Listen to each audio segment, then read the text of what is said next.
This is a desolate, uninhabited canyon, yet every day I must lay mines here. Every 500 meters, a phalanx close-in weapon system is deployed, clearly meant to stop something from climbing up. But there's not a soul in sight. The only thing I can confirm is that this eerie canyon has existed since World War II. My orders were to monitor this area constantly from the 100-meter-high West Tower, while the East Tower across from me was guarded by Russian soldiers. Not only did soldiers from both nations have to perform their duties separately, but they were also strictly forbidden from communicating in any way. At first, I could endure the loneliness, until that day I peeked across with my binoculars and instantly lost my composure. I never dreamed that on the other side stood a woman with a perfect figure. She seemed to sense she was being watched, but by the time she turned, I had already hidden. This woman was no pushover either. While the longest confirmed sniper kill was 3,450 meters, she had successfully taken down an enemy from 3,800 meters away. Finding routine missions too easy, she had joined this more challenging tower guard duty. At night, her face haunted my dreams. Unable to contain myself, I glanced across again. Though she didn't respond, the seed of love had already taken root in my heart. After barely enduring until the next day, she unexpectedly caught my attention. Due to the distance,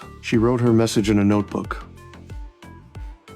To her call, I replied with just 4 words: communication prohibited. I thought she'd be annoyed, but instead she wrote, "Today is her birthday. Do whatever you want." Seeing her playful demeanor, I raised my drink and toasted her birthday. Thus, we communicated our feelings in a unique way. Though separated by distance, our hearts grew ever closer. As our conversation flowed, she suddenly asked about my special skill. I replied, "My marksmanship is pretty good. As a top-tier sniper, how could she resist?" She insisted I demonstrate for her. Before I could even draw my gun, she showed off her own skills. Just as she basked in her triumph, I returned the favor.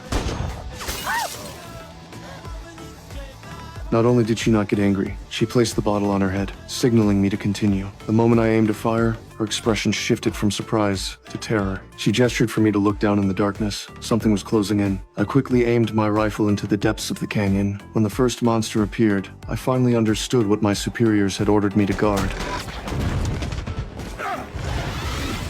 Seeing the overwhelming numbers, she mounted the heavy machine gun and joined the fight. Under the barrage of fire, the monsters were riddled with holes and fell silent.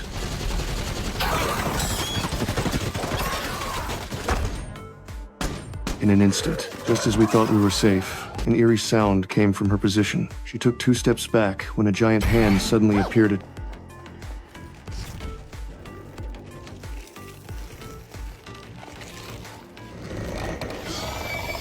tree-like monster. Without hesitation, she fired a burst.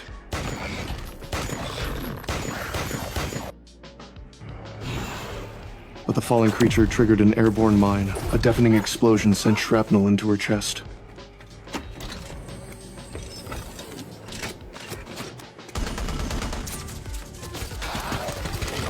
My timely rescue gave her a chance to catch her breath, and together we launched a desperate counterattack. The monsters triggered the defense system, and all the proximity cannons in the canyon roared to life. Bullets poured down like rain, blinding light illuminating the entire gorge.